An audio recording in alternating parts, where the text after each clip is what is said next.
Hello दोस्तों, इस video के माध्यम से मैं आपको बताऊंगा कि सामाजिक सुरक्षा पेंशन में दो सबसे बड़े अपडेट क्या है। सामाजिक सुरक्षा पेंशन से जुड़ी सभी समस्याओं का समाधान होगा इस वीडियो में। सामाजिक सुरक्षा पेंशन से जुड़ी सभी दिक्कतें, सवालों का जवाब दिया जाएगा दोस्तों इस वीडियो के माध्यम से। तो आइए सबसे पहले दो सबसे बड़े अपडेट जानते हैं। दोस्तों, सबसे पहला अपडेट आया है कि राजस्थान सरकार अब 19 फरवरी 2025 को राजस्थान का बजट लाने जा रही है दोस्तों, और इसमें महत्वपूर्ण बदलाव की उम्मीद हमारे शिक्षा मंत्री और पंचायती राज मंत्री मदन दिलावर से की जा रही है दोस्तों। इन्होंने एक अपना भाषण दिया था, वो भाषण क्या है एक बार सुनिए दोस्तों। भजन लाल जी शर्मा ने 500 750 रुपए से पेंशन को 1500 रुपए करने की घोषणा की थी। उसको 1150 रुपए देना प्रारंभ कर दिया है।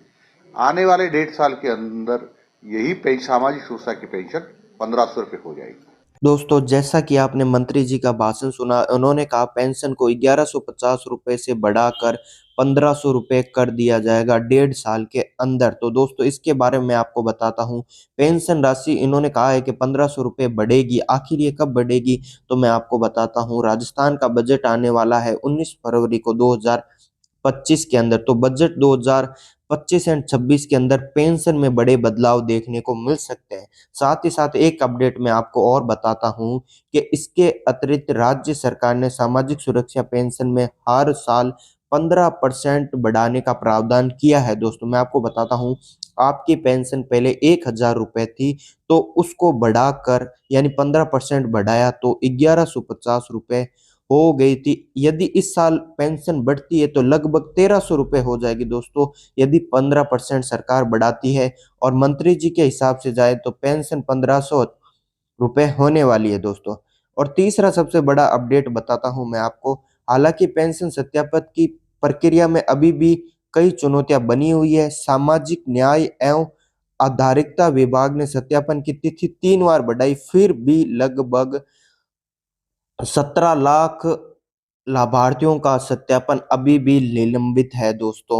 और अगला अपडेट है, पेंशन सत्यापन की तिथि है जो 1.10 लाख से अधिक लाभार्थियों की पेंशन बंद होने की संभावना है।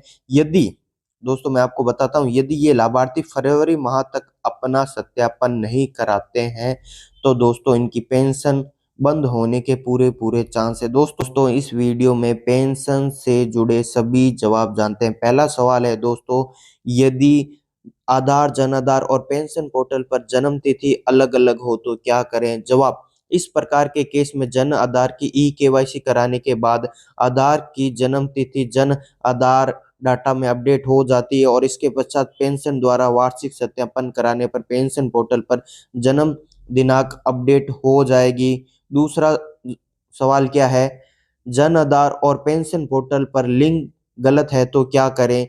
इस प्रकार के केस में जन आधार की केवाईसी कराने के बाद आधार में जो लिंक होगा वह जन आधार कार्ड में अपडेट हो जाता है, और उसके पश्चात पेंशन द्वारा वार्षिक सत्यापन कराने पर पेंशन पोर्टल पर अपना जो लिंक है अपडेट हो जाएगा कि आप मेल हो फीमेल हो। अगला सवाल, आधार जन आधार कार्ड में नाम एक है किंतु पेंशन पोर्टल पर अलग है। आधार और पेंशन पोर्टल पर एक है किंतु जन आधार कार्ड में अलग है तो क्या करें? जवाब, इस प्रकार के केस में जन आधार की केवाईसी कराने के बाद आधार में जो नाम होगा वही पेंशन पोर्टल पर अपडेट हो जाएगा। और भी जवाब और सवाल है हमारे पास, जन आधार में बैंक खाता सही नहीं है लेकिन पेंशन नहीं आ रही है। मतलब जन आधार कार्ड में बैंक खाता सही है लेकिन पेंशन नहीं आ रही है। इस कारणों के प्रकरण का कोई सामान्य कारण नहीं हो सकता। इसको प्रत्येक प्रकरण के आधार पर जांच करना होगा। सामान्य रूप से जन आधार पर बैंक संबंधित विवरण को अपडेट होने के तुरंत, जब तक कि डाटा का सत्यापन ना हो, जब तक पोर्टल पर अपडेट डाटा प्रदर्शित नहीं होता है। डाटा अपडेट होने के पश्चात पेंशन पोर्टल पर स्वतः ही बैंक विवरण जन आधार कार्ड में अपडेट हो जाएगा दोस्तों। जन आधार कार्ड और पेंशन पोर्टल पर दर्शाया जाने वाला खाता गलत है तो दोस्तों जन आधार कार्ड में बैंक खाता सही करवाना होगा। ये आपके सारे काम ई मित्र से हो जाएंगे। अगला सवाल क्या है, गलत कारण बताकर पेंशन रोक दी गई है। मर्त, duplicate, out out out state, या देखिए ये क्या है, पुनः विवाह या अन्य। तो इसके बारे में क्या करना है मैं आपको बताता हूँ इसके बारे में।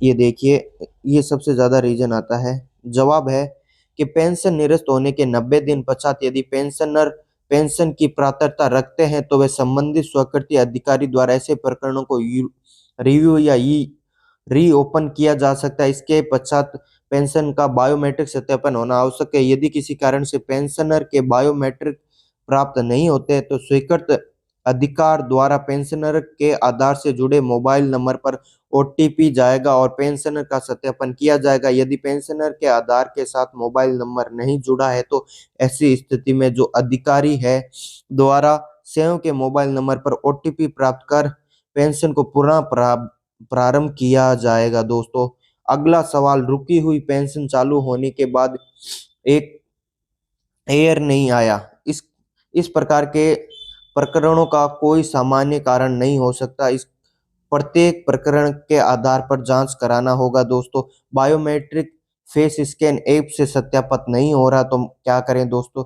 ऐसे प्रकरणों से संबंधित अधिकारी द्वारा पेंशन के आधार पर जुड़े मोबाइल नंबर पर ओटीपी भेजा जाएगा। इसके द्वारा पेंशन का सत्यापन हो सकता है। यदि किसी भी पेंशन के आधार पर मोबाइल नहीं जुड़ा है तो ऐसे में अधिकारी स्वयं के मोबाइल नंबर पर जुड़े जो है उस पे ओटीपी भेजकर पेंशन का वार्षिक सत्यापन करना होगा। अगला सवाल क्या है मैं आपको बताता हूँ। पेंशन का ई मित्र से ऑनलाइन फॉर्म भरते समय पेंशनधारी का बायोमेट्रिक अंगूठा स्कैन नहीं हो रहा है तो क्या करें? फेस ऐप के द्वारा उनका ऑनलाइन फॉर्म भरा जाए, ये इसका जवाब है। अगला, संबंधित स्वीकृति अधिकारी द्वारा पेंशन की पोस्ट एडिट कैसे करें? नीचे दी गई बताई। दोस्तों, ये देखिए पीडीएफ है, इसमें सारा जानकारी दिया हुआ है, सारा का सारा। ये देखिए सारी जानकारी दी हुई, आपके सारे जवाब है, उनके सवाल दिए गए हैं। और भी दोस्तों देखिए सारा का सारा इसमें पूरा डाटा दिया गया है। देखिए और भी सवाल है कि विशेष योग्य जन स्वयं का ऑनलाइन आवेदन प्रस्तुत नहीं कर पा रहे हैं तो क्या करें? यदि पेंशन रीओपन करते समय पेंशन का जेंडर, जन्म तिथि, जन्म दिनांक पोर्टल जन आधार कार्ड से भिन्न है तो क्या करें? यदि किसी पेंशन का विकलांग संबंधी data Jan Aadhaar card portal से प्राप्त नहीं हो रहा तो क्या करें? निरस्त पेंशन को कितने समय तक पुनः प्रारंभ किया जा सकता है? स्वयं अपने आवेदन की स्थिति को कहाँ देखें? दोस्तों, पेंशन सेवाओं को जारी भुगतान की मतलब जो है स्थिति कहाँ देखे? दोस्तों, और भी सारे सवाल जवाब है, मैं आपको बता देता हूँ ये आपको पीडीएफ कहाँ मिलेगी, कैसे मिलेगी। लेकिन उससे पहले चैनल को सब्सक्राइब करना है, हमारे को लाइक करना और इस वीडियो को आगे से आगे ज्यादा शेयर करना है। दोस्तों, आइए मैं आपको बताता हूँ ये पीडीएफ आपको कहाँ मिलेगी। दोस्तों, सामाजिक सुरक्षा पेंशन से जुड़े सभी आपके जो जवाब है, उनके सवाल क्या है, उनको देखने के लिए पहले गूगल पे आपको सर्च करना है राज एसएसपी। ये सर्च करने के बाद आपको ये नीचे आना है और आपकी ये वेबसाइट खुल जाएगी। आपको इसके ऊपर क्लिक करना है। क्लिक करने के बाद दोस्तों ऐसा आपके सामने इंटरफेस आ जाएगा। उसके बाद आपको क्या करना है कि FAQ डाउनलोड्स, ये ऐसा कुछ लिखा आ रहा है दोस्तों, इसके ऊपर आपको क्लिक करना है। ठीक है, क्लिक करने के बाद आपको दोस्तों ये देखिए ये सारे आ जाएंगे। इसके अंदर आपको ये भी डाउनलोड, ये भी सारे डाउनलोड करके देख लेने आपके कौन से समस्या इसमें। दोस्तों, ये सारे रूल दिए हुए हैं जिसके पेंशनर के रूल है कौन से, मतलब राजस्थान में सभी को पेंशन मिलती है। विकलांग पेंशन, विधवा पेंशन, वृद्ध पेंशन, सारे प्रकार की पेंशन मिलती है। सारे के सारे जो इसके अंदर दोस्तों दिए हुए कौन से जवाब है, सवाल है, सारे उत्तर इसमें हैं। जवाब क्या है उसके उत्तर नीचे लिखे हुए हैं दोस्तों। साथ ही साथ अब आपको क्या करना है, इस वीडियो को आगे से आगे ज़्यादा शेयर करना है और चैनल को सब्सक्राइब करना है दोस्तों, और वीडियो को लाइक करना है। मिलते हैं अगले ही ऐसे वीडियो में, तब तक के लिए दोस्तों धन्यवाद।